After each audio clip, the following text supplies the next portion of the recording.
Hello students, I am Dr. Umesh Bansod from the Department of English, J.M. Patel College, Bhandara, Maharashtra. In today's lecture, we are going to discuss Devendra Pal Singh's the life of Devendra Pal Singh, full of struggle, the story of a success at par excellence. Devendra Pal Singh को हम समझने का प्रयास करेंगे वो कौन थे, कौन से कारनामे को उन्होंने अंजाम दिया, किस प्रकार से भारत के नाम को पूरी दुनिया में ऊंचा किया, न बल्कि देश की सीमाओं को पर कई सारे लोगों के लिए वो प्रेरणा बन गए। कारगिल युद्ध में अपना एक पैर गंवाने के बावजूद भी ब्लेड रनर, भारत के पहले ब्लेड रनर बनने का सम्मान जिन्होंने हासिल किया, उन्हीं जाबाज मेजर देवेंद्र पाल सिंह की कहानी को हम समझने का प्रयास करेंगे। पाते कुछ गुलाब चट्टानों में भी परवरिश, पाते हैं कुछ गुलाब चट्टानों में भी परवरिश, और पत्थरों से भी आती है खुशबू कभी कभी। सारी विपरीत परिस्थितियों पर मात देकर एम्पुटेशन के बाद में ऑपरेशन में एक पैर काटे जाने के बावजूद भी अपने दोनों पैरों पर खड़े होने का मादा रखने वाले और भारत के पहले ब्लेड रनर बनने का सम्मान हासिल करने वाले एक जांबाज अफसर की कहानी है major Devendra Pal Singh. Major Devendra Pal Singh is a retired officer of the Indian Army and he is a Kargil war veteran and is known as India's first blade runner. वो भारतीय सेना के सेवानिवृत्त अधिकारी हैं और कारगिल युद्ध में जिन जाबाज सैनिकों ने अपनी जान दांव पर लगाकर भारत की सीमाओं की सुरक्षा की है और दुश्मनों को अच्छा सबक सिखाया है, ऐसे एक महान सैनिकों में, अफसरों में उनका नाम है और भारत के पहले ब्लेड रनर के रूप में दुनिया उन्हें जानती है। After his amputation, he gradually started running using a prosthetic limb. Operation के बाद में एक दाया पैर उनका काटा गया और उसके बावजूद भी उन्होंने धीरे धीरे चलना, फिर दौड़ना शुरू किया और फिर प्रोस्थेटिक लिम्ब के साथ में वो दौड़ते रहे और तकरीबन 26 मैराथन्स में आज तक वो दौड़ चुके हैं। Devendra Pal Singh was the first blade runner of India and he was born on 13 September 1973. 1973 में उनका जन्म हुआ इन जगदारी, Haryana and commissioned into the 7th Battalion of the Dogra Regiment of the Indian Army in 1997. 1997 को 7वीं बटालियन जो डोगरा रेजिमेंट की है, उसी डोगरा रेजिमेंट में उन्हें कमीशन किया गया। कमीशन ऑफिसर्स स्पेशल ऑफिसर की बैच होती है, कुछ नॉन कमीशन होते हैं, कुछ जूनियर कमीशन ऑफिसर्स होते हैं सेना में। इनको 1997 में कमीशन किया गया। In the Kargil War of 1999, he was seriously injured by mortar.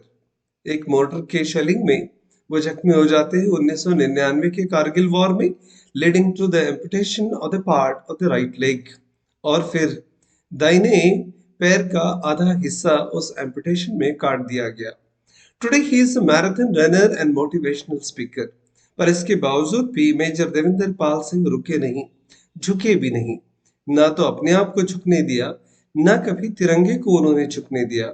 आज की तारीख में अगर इतिहास को अगर खंगाल कर हम देखें तो मैराथन रनर के रूप में और मोटिवेशनल स्पीकर के रूप में वो जाने जाते हैं and runs as NGO and helps differently able people. बहुत सारे लोगों को जो अपने आप को अपाहिज समझते हैं या जिंदगी ने नकार दिया ऐसा समझते हैं, ऐसे बहुत सारे लोगों के लिए प्रेरणा का एक स्रोत मेजर देवेंद्र पाल सिंह बन चुके हैं। This is the story of journey through trauma and victory. ये कहानी सिर्फ जीत की नहीं है, ये उन सारे सदमों की कहानी है जिनसे देवेंद्र पाल सिंह गुजर चुके हैं। इसके बावजूद भी जिंदगी में उन्होंने जीत को हासिल कर लिया।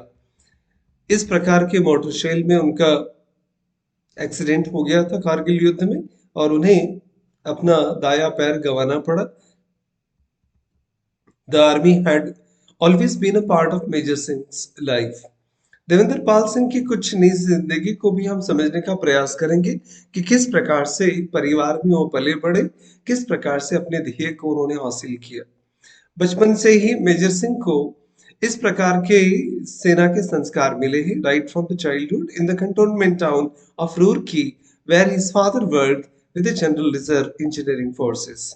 पिता भी सेना में ही कार्यरत थे और जनरल रिजर्व इंजीनियरिंग फोर्सेस का वो हिस्सा रहे हैं, इसलिए आर्मी के कंटोनमेंट में रूरकी जैसे एरिया में रहने का और उस माहौल को समझने का एक मौका बचपन से ही उनको मिला।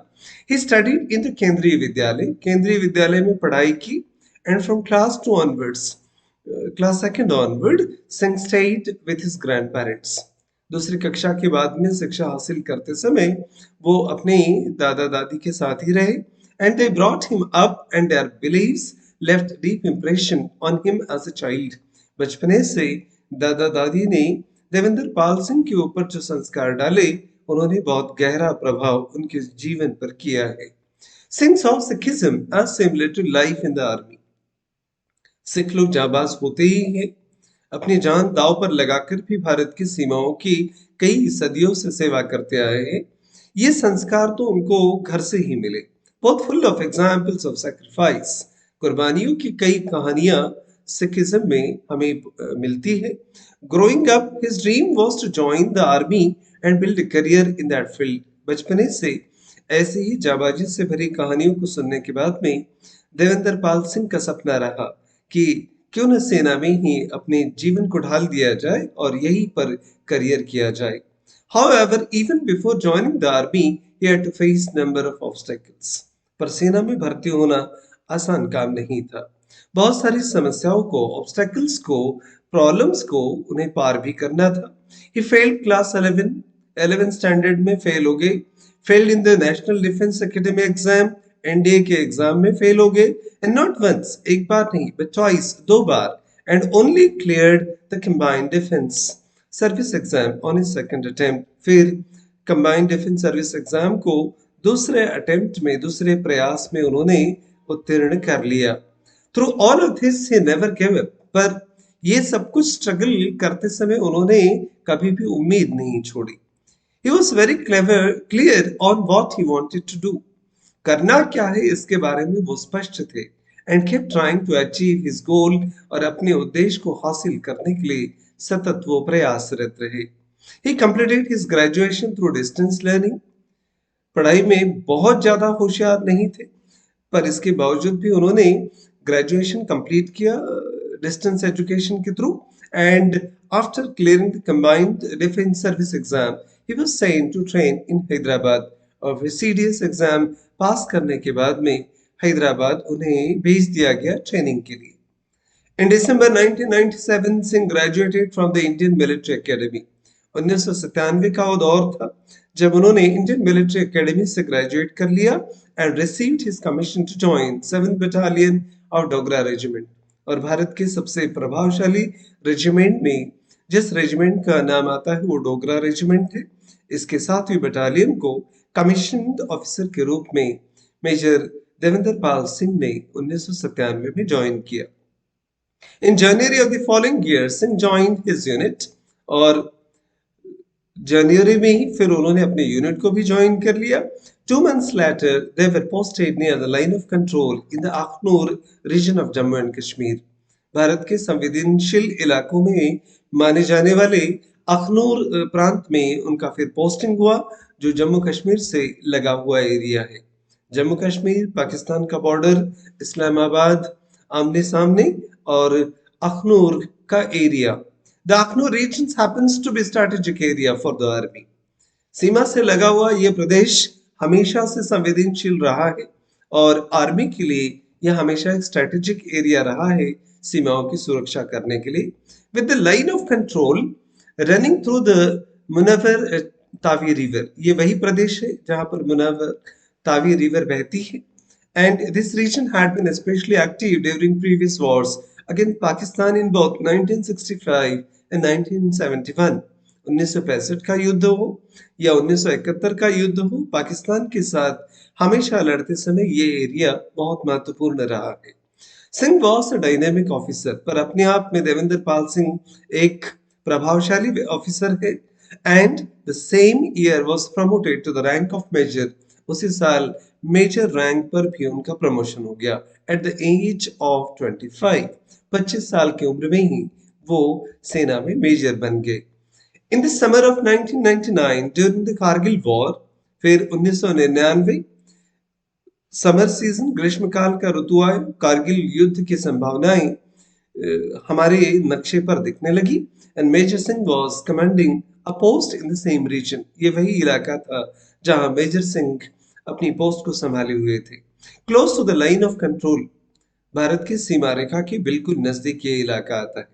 And during the conflict, an explosion occurred 1.5 meters from the scene. बिल्कुल 1.5 मीटर के अंतराल पर ये जब युद्ध छिड़ गया, कारगिल वॉर में आतंकवादियों ने जब भारतीय सीमाओं में घुसकर बंकर्स वगैरह बनाए, तो उनको भगाने के लिए जो ऑपरेशन शुरू हुआ, उस ऑपरेशन में एक शेल आकर बिल्कुल उनके नजदीक गिर गया। और जैसे ही ये शेल वहां पर गिरा गिरा ही लॉस्ट कॉन्शियसनेस, वो अपने होश गवा बैठे, बेहोश हो गए। And due to the injuries from the sharp nail was carried off the field. और उसके फूटते ही कई सारे टुकड़े उनके शरीर में घुस गए और उन्हें फिर युद्ध क्षेत्र से बाहर निकाल लिया गया। इस प्रकार से एक हादसे में वो एक एक्सीडेंट का शिकार हो गए। In the army hospital the surgeons initially declared him dead. हालत इतनी गंभीर थी, बुरी तरह से जख्मी हो चुके थे। डॉक्टर्स ने तो पहले मिलिट्री हॉस्पिटल में उन्हें मृत ही घोषित कर दिया था। However, he regained consciousness, पर एक सैनिक इतनी जल्दी हार कैसे मानता। धीरे धीरे उनके होश वापस आने लगे। And doctors began to work to try save him।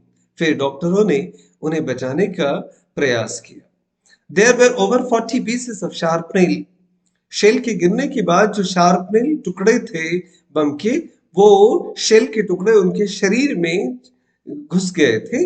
And embedded all over the body, और ऐसा लग रहा था कि शरीर के अंदर अंदर प्रवेश कर गए। And being so close to the explosion he had left partially deaf also.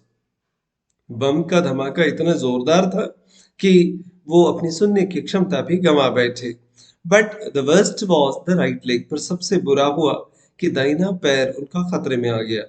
Gangrene head set, उस पैर में गैंग्रीन हो गया।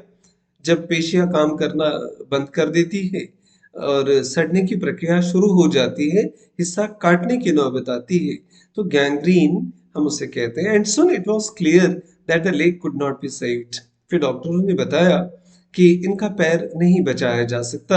एंड एम्पुटेशन वाज नेसेसरी, और फिर पैर काटना जरूरी हो गया था। एक सैनिक जो अपने दोनों पैरों पर खड़ा होकर देश की सीमाओं की सुरक्षा करता है, उसका एक पैर ही काटना पड़े, तो आप अंदाजा लगा सकते हैं कि इस प्रकार से वो क्या महसूस करते होंगे।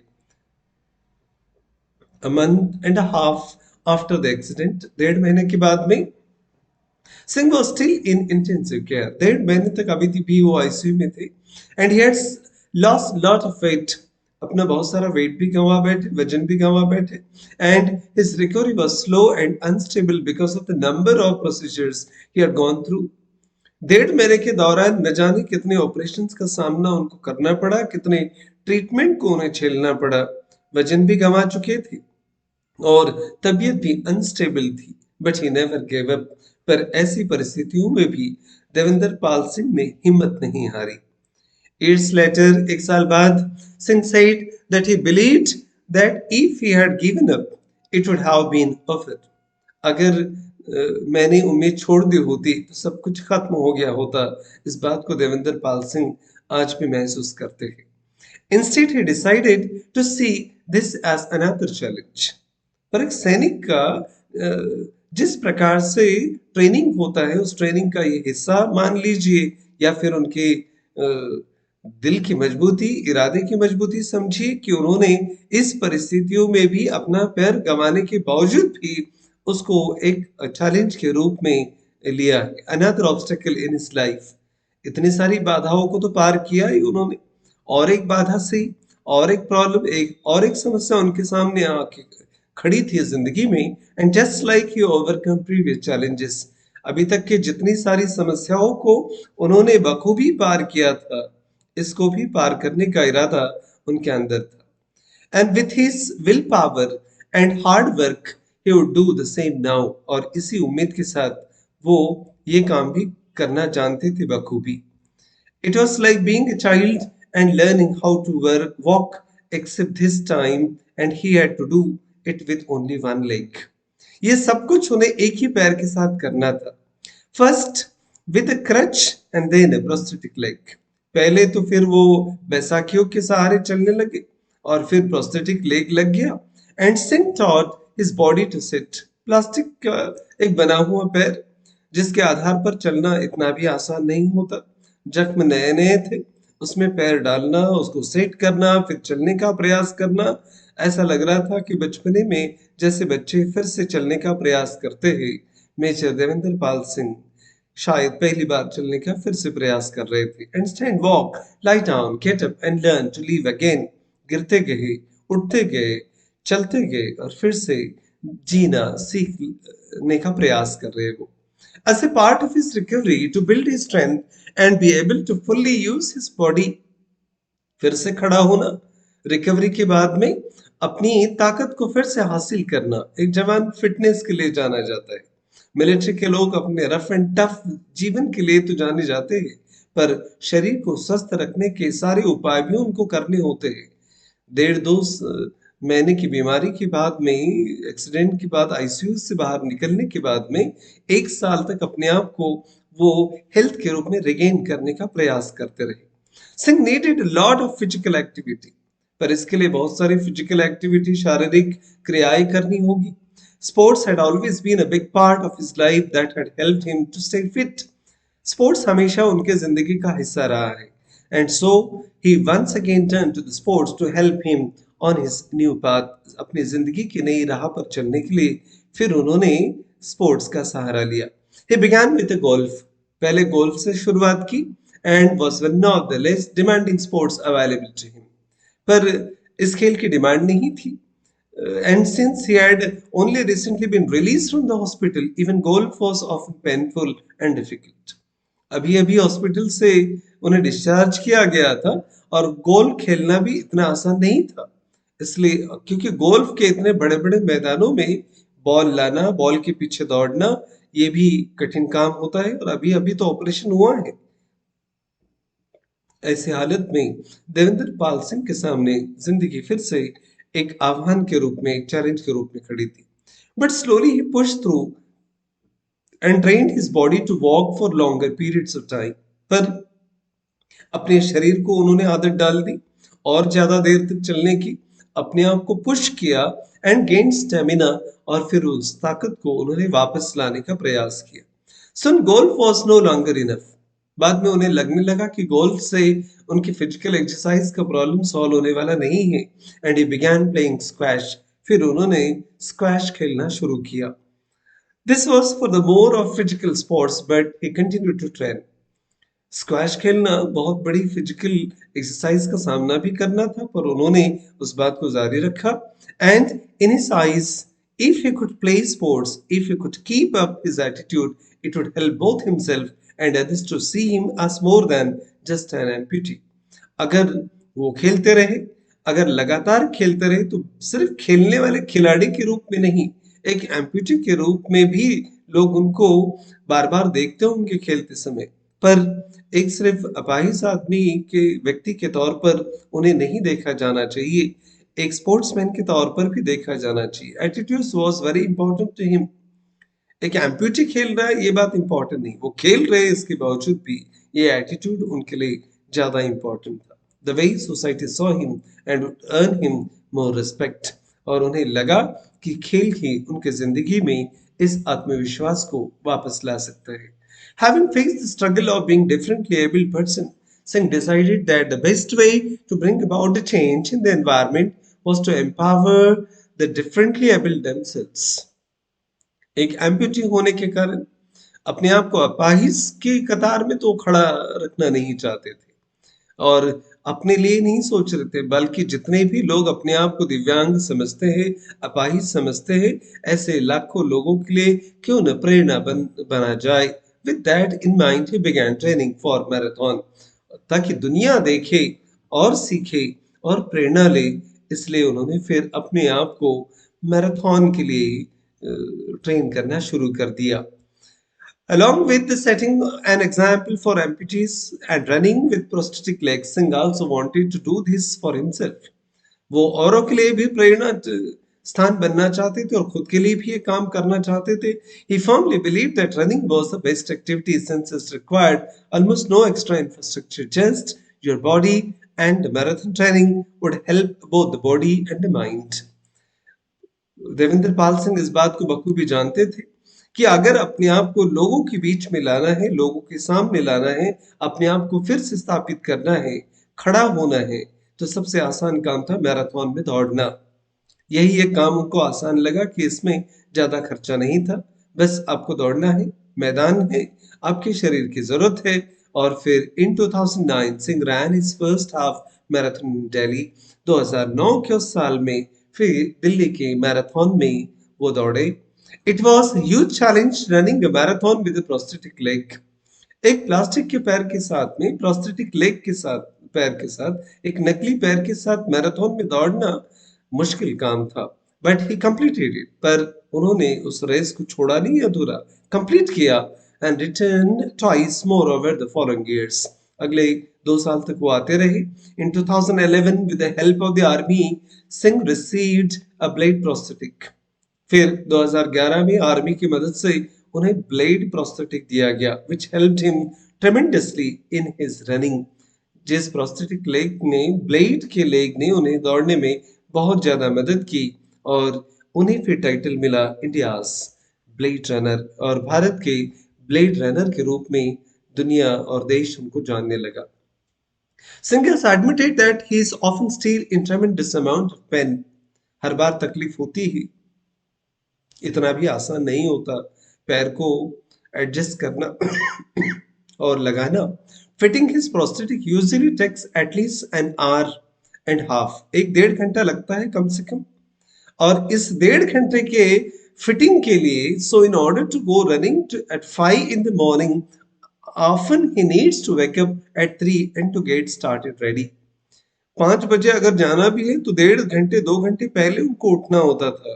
3 बजे से उठो, फिर पैर की सेटिंग करो, और इस प्रकार से उनको कई बार परेशानियों का सामना करना पड़ा। Running with a blade frequently leaves him feeling battered and bruised. इस ब्लेड के साथ दौड़ने में उनको कई बार जख्मी भी होना पड़ता है, और कई बार इस जख्म के निशान को वो फिर से देखते रहते हैं। सिंस ईच स्टेप सेंड्स अ jarring impact up his body. जहां से पैर काटा गया है वो जगह बिल्कुल घुटने के ऊपर की जगह है, और यहाँ से उनका पैर काटने के बाद में जख्म भर तो गए होंगे, पर बार बार वो पैर फिट करने के बाद दौड़ने का प्रयास करते जख्मी हो जाते हैं, और एक सिहरन उनके दिमाग तक पहुंच जाती है, हर बार पूरे शरीर को कपकपा देती है। While he runs, adrenaline takes over and he does not feel the pain। adrenaline लेने से उन्हें तकलीफ से मुक्ति तो मिलती है, पर it is only after he stops that he has reminded of the struggle and he faces। जिस संघर्ष का वो सामना करते हैं, उसको याद करते करते वो अपने आप को संभालने का प्रयास करते हैं। In 2011, Major Singh also started a support group for amputees called Challenging Ones। और फिर 2011 में उन्होंने एम्पुटीज का, दिव्यांगों के लिए एक ग्रुप स्थापित किया जिसका नाम उन्होंने रखा the challenging ones. And the purpose of the group was to encourage amputees like him to rise above their disability. अपनी विकलांगता से ऊपर उठकर खड़े होने के लिए प्रेरित करने के लिए उन्होंने चैलेंजिंग वंस इस ग्रुप की स्थापना की। And to help change society's perception of the attitude. और लोगों का देखने का जो नजरिया है, परसेप्शन है, उसको बदलने के लिए ये करना जरूरी लगा उनको। Towards differently abled people through the sports. खेल के माध्यम से लोग कम से कम ऐसे लोगों को विकलांग नहीं समझेंगे, दिव्यांग समझेंगे। A big part of his was by encouraging and empowering amputees through a medium sports। और फिर कुछ मध्यम खेलों के माध्यम से उनको प्रेरित किया जाए, इस प्रकार का एक उद्देश्य लेकर वो आगे बढ़े। Singh strongly advocated that only would this change people's attitude। और देवेंद्र पाल सिंह इस बात में यकीन रखते हैं, इसी कारण इसी उपाय से लोगों के नजरिए को बदला जा सकता है. But it would help boost the confidence that differently abled. They called themselves the challengers, since they believed they were not physically challenged, but were in fact challenging the world. अब बहुत सारे लोग एम्पुटीज को फिजिकली चैलेंज कहते हैं. दिव्यांग जैसे शब्दों का प्रयोग किया जाता है. इसके पहले विकलांग वगैरह अपाहिज कहा जाता था, पर वो फिजिकली चैलेंज नहीं है ऐसा वो मानते हैं, बल्कि चैलेंजर्स है, क्योंकि वो सारी दुनिया को चैलेंज करके अपने पैरों पर खड़े होने का आत्मविश्वास रखते हैं. Today, the Challenging Ones has a membership over 1,650 amputees and have helped more than 1,000 amputees to participate in various marathons across the country. आज तकरीबन 1650 amputees इस चैलेंजिंग वंस ग्रुप का हिस्सा है. 1000 से ज्यादा एम्पुटीज ने इस अलग अलग मैराथन में हिस्सा भी लिया है. More recently, Major Singh came up with a new initiative, Swachh Ability Run. स्वच्छ भारत अभियान के बारे में तो हमने सुना है, पर मेजर देवेंद्र पाल सिंह ने स्वच्छ एबिलिटी रन का आयोजन किया, combining running with cleanliness drive. और दौड़ना भी है, देश को स्वच्छ भी करना है. This was an event which had both differently abled runners as well as the students taking part in 3 kilometer, 10 kilometer runs in 7 different cities. और देश के 7 अलग अलग शहरों में 3 किलोमीटर से 10 किलोमीटर के ऐसे अलग अलग मैराथन का उन्होंने आयोजन किया. Veteran runners and students would participate for free. बिना किसी स्वार्थ के लोग इसमें हिस्सा लेते रहे. And then help with the cleanliness drive of completion of their run. और मैराथन दौड़ के होने के बाद में फिर स्वच्छता का अभियान चलता था. Local students especially were encouraged to take part in this event. और ऐसे आयोजनों में स्थानिक विद्यार्थियों को भी, छात्रों को भी हिस्सा लेने के लिए प्रेरित किया गया. एक सैनिक जो सीमा पर खड़े होकर देश की सेवा करता रहा, एक्सीडेंट के बाद में, उस युद्ध में उनके साथ जो दुर्घटना हुई उसके बाद में भी वो अपने देश के लिए फिर से दोबारा खड़े हो गए. The idea behind this was to promote inclusion of differently abled persons as equals. जो डिफरेंटली एबल्ड से, फिजिकली चैलेंज्ड है, इन लोगों में और आम लोगों में फर्क नहीं है. वो दोनों एक ही बराबरी के प्लेटफॉर्म पर खड़े हो सकते हैं. इस बात को उन्होंने साबित करके एक उदाहरण की एक मिसाल आपके सामने रखी है. And encouraging them and giving them a platform to prove that they were in no way less able. और इस बात को दुनिया के सामने उन्होंने साबित कर दिया कि ये डिफरेंटली एबल्ड लोग भी किसी भी तरीके से कम नहीं है, पीछे नहीं है. Singh also travels as a motivational speaker, sharing his history with the world. वो हमेशा सफर करते हैं, लोगों को अपनी कहानियों को सुनाते हैं, प्रेरणा देते हैं. In an interview, he said that the main teaching is correcting the person's attitude towards himself and the world. एक काम सबसे जरूरी हो जाता है, अपनी वृत्ति को बदलना, दुनिया के सामने भी और दुनिया के लिए भी. It should move from negativity towards positivity. नकारात्मकता से सकारात्मक दृष्टिकोण की तरफ ये प्रयास हमें करते रहना चाहिए. You cannot motivate anybody for their own individual challenges. There is no one size fits all solutions. अब किसी को भी अपने ही चैलेंजेस को पार करने के लिए अगर आपकी इच्छा ना हो तो मोटिवेट नहीं कर सकते for their own individual challenges. और सारे चैलेंजेस के लिए एक ही सॉल्यूशन नहीं हो सकता. The biggest pill is positivity. फिर सारी समस्याओं को सॉल्व करने का एक ही उपाय हो सकता है, आपकी सकारात्मकता. अगर आप पॉजिटिवली सोचते हैं, आप अगर नेगेटिवली नहीं सोचते, तो हर किसी कामयाबी को आप आसानी से हासिल कर सकते हैं. From being seriously injured in 1999 Kargil War to becoming first amputee marathon runner when he ran Delhi Half Marathon in 2009, Singh has run in over 25 marathons all over the world in his running career and is a Limca Book of Records holder. Devendra Pal Singh ने तकरीबन 25 अलग अलग marathons में दुनिया में और देश में उन्होंने दौड़ लगाई है और लिम्का बुक ऑफ रिकॉर्ड्स में उनका नाम दर्ज हो चुका है. His injuries could and probably should have been end of his life.